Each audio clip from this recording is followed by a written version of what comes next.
Okay guys, so for this version of color for our Wayne Thiebaud inspired cakes, we're going to be using some colored pencils and some crayons. So these techniques that we'll practice will work for either of those materials, or you can use a combination if you want.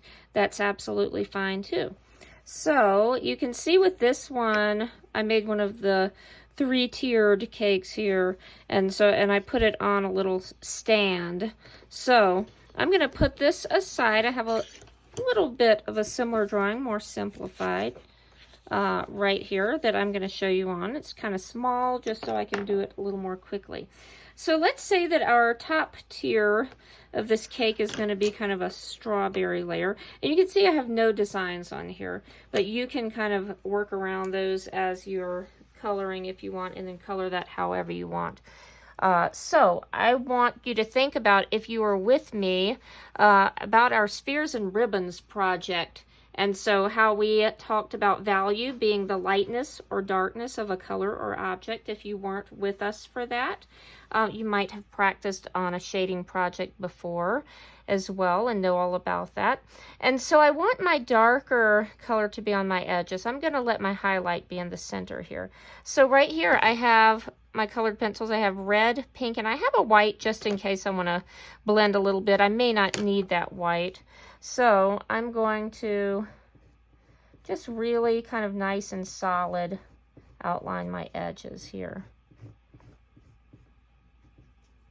And so I'm going to turn this to the side. Remember, you can definitely rotate your paper if it's easier that way. And my paper is a bit of a texture, so this is going to not look super smooth, which is okay. It really depends on what type of paper you're using. And this is a good color choice for you if you have thin paper, if you're working with copy paper or notebook paper, something that doesn't hold up well if it gets wet. So really, really dark on my edges. Then I'm gonna color just more lightly. And I could do it this way. I do not have to use the pink at all if I wanted to just change my pressure, just like we learned with the pencil. You could do it that way. That will absolutely work fine, but we'll go ahead since I have the pink and we'll see what that looks like. So I'm just being pretty light right here. So you can see that would work just like that. That is not too bad, just like it is. And so, but I'm going to go ahead and we're going to take the pink. We're going to layer that over that thinner part of our red, or lighter, less pressure area. And then the pink is, I'm going to let it extend out.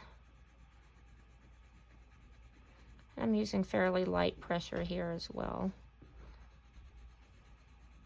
just to create that highlight in the center. And I don't think I'm going to use the white pencil. I don't think we're going to need that, since my paper is already white. If I was using a paper that was a slightly tinted, a different color, then maybe I would go ahead and use that white pencil. But you can see I just blended that out, so you can sort of see that that dark goes dark to light.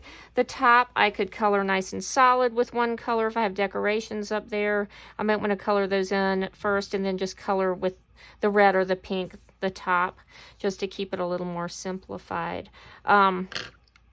This one I tried to make sort of just a vanilla layer, which I just used sort of a tannish and then let it blend into the white, and then I just lightly colored with the tan on top of that. So let's pretend like this is going to be chocolate.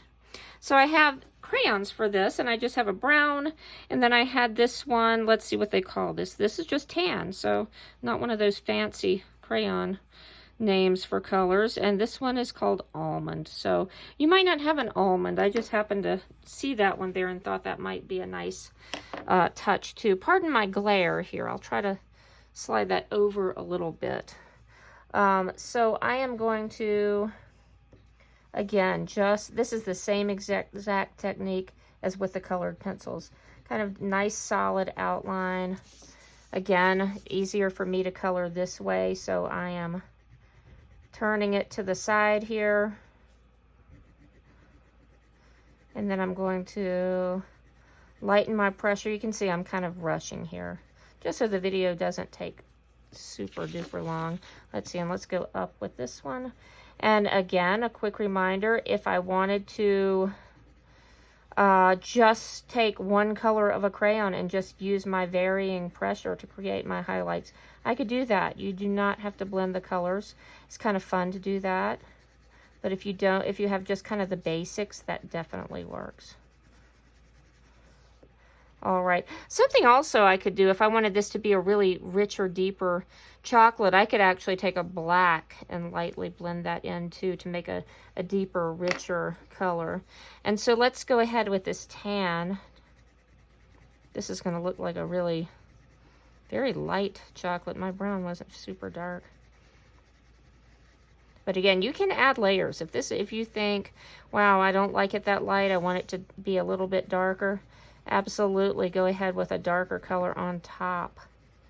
And you can blend those colors a little bit more.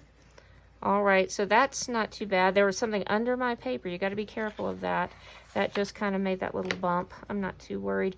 Let's see what this almond looks like. I haven't even ever used this color, so not really showing much of anything. So I'm not sure if that really helps or not. I guess it adds a little bit of color here, of creamy color. There we go. So, and again, with this top, I could go ahead and I could make it a different color even if I want. If I wanted this to be blue and this to be green, hey, be creative however you want. Quickly like to point out a couple things. With my background here, I just wanted to, since my cake took up so much space and it had quite a few details, I didn't want to put a very busy background with too many things in the background. And so I just went around with my green and then a little bit less pressure and added some yellow in. So any type of background, if you want to put a tablecloth and some wallpaper, whatever you want to do. My cake stand here, I was trying to give it a silvery look. So this I just shaded with a pencil, just like we learned with our spheres and ribbons. Just varied my pressure from dark to light with a regular pencil, and then I blended it a little bit with a tissue to make it more smooth. So I am super excited to see your beautiful Wayne Thiebaud inspired cakes, and I'll see you soon.